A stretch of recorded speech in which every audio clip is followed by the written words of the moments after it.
Sounds, as we said, are a physical fact, and they are not music.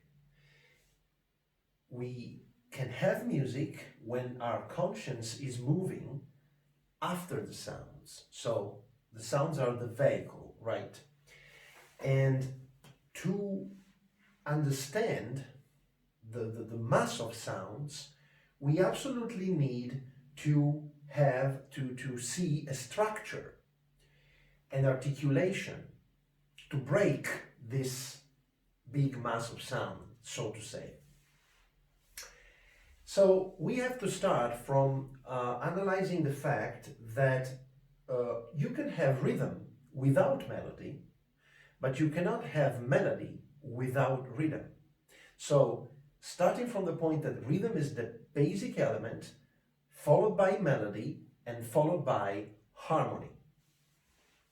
When you analyze the articulation, you start from what Celibidache used to call the pulse, which is the minimal energy unit of movement, just the smallest recognizable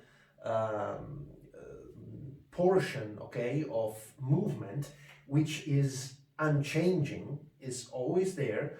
And from this unit, let's say from this unit, you can have an articulation following the natural relation among these different pulses with the impulse and resolution kind of articulation. So you can have the three basic articulations, which are alla breve, which is one impulse followed by one resolution. You can have the triangle, which is a one impulse followed by two resolutions, and then you can have the cross, which is one impulse followed by three resolutions. And we know that the third is a little more than the other two, so you basically have forte, piano, and mezzo forte and piano, so to understand this, but they are three resolutions. So these three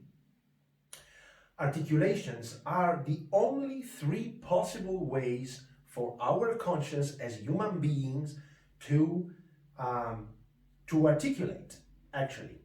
And if you have more than four, you have five, you have seven, whatever you have, of course you have a composed articulation, which can be 2 plus 3 or 3 plus 2 or 4 plus 3 or whatever.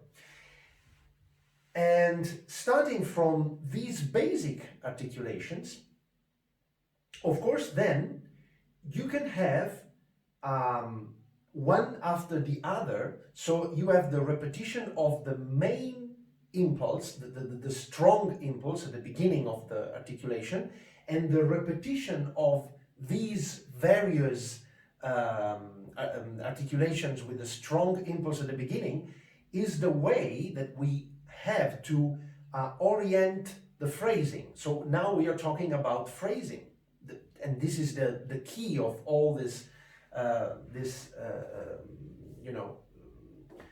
study about the articulation. These kind of articulations like alla breve, triangle, and cross can be applied to the small part of music, which can be even one bar or a very small portion of music. But of course you can apply that to the semi-phrase or phrase or period if you go and further, and you can get also the whole movement, as we will see, just organized in these three possible articulations that can be very small or that can be just big. But anyway, it's just the way that we have to recognize a certain structure. And so we can think of, and of course, when you think of a phrase or when you think of a period, of course, each of them has a peak point, or we should say two, but I will talk this later in another video. But let's say that this is very important because also the peak point is something that you will find in the phrase, you will find in the period, and you will find in the whole movement, in the whole piece. So it's once again the way to see how it goes to the maximum level of tension and then going down to one resolution or two or three. And once again, what we were saying before. So let's see some very small and quick examples to try to understand this. Let's take Beethoven 5, you know, the beginning of the fifth symphony, and let's see what is the articulation that is best for the way it is written. And we all know that it goes okay,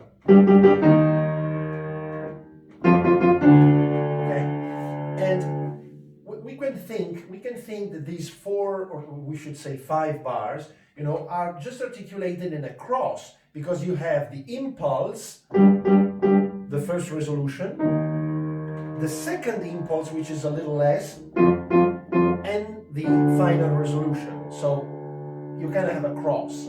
But this is not correct. We have alla breve, because when you think of one, and you think again of one, you have these two kind of pillars that allow you to get into the symphony, and you walk just through them, and it's something that needs a strong downbeat, a strong impulse for the first one, followed by another strong impulse for the second. It is not like the third and the fourth bar are the consequence of the first and the second, you know, like something that is developing, like a phrasing, like,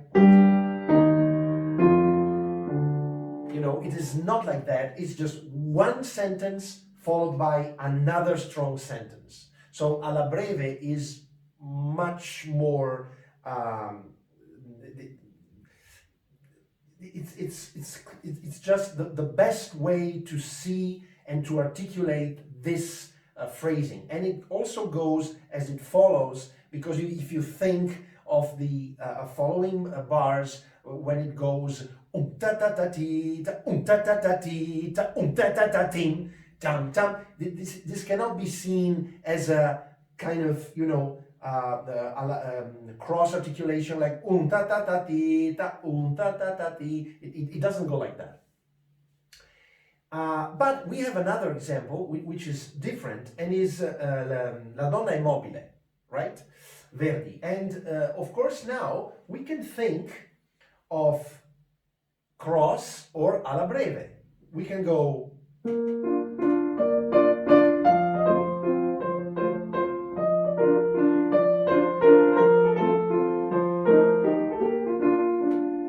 so we have, you know, 2 bars, 2 bars, 2 bars, and 2 bars. But what was that? Was a cross or was it alla breve?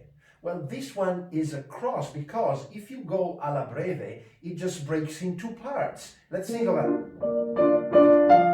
Now resolution, and now once again, and now resolution. But in this case, the phrasing is really more natural if you think of an impulse, resolution, less strong impulse,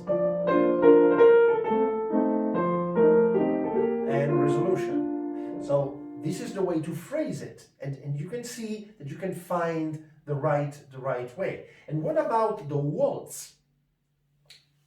Everyone thinks waltz is in 3, we all know that, so it's a triangle, it's 1, 2, 3, 1, 2, 3. But if you notice and if you look carefully to, I think 99% of waltz, well, you can see actually that it is written with 1 bar followed by another one.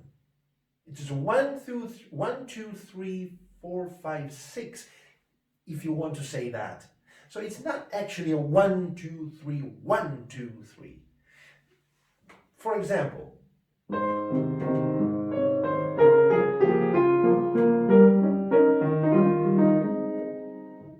what if I think of a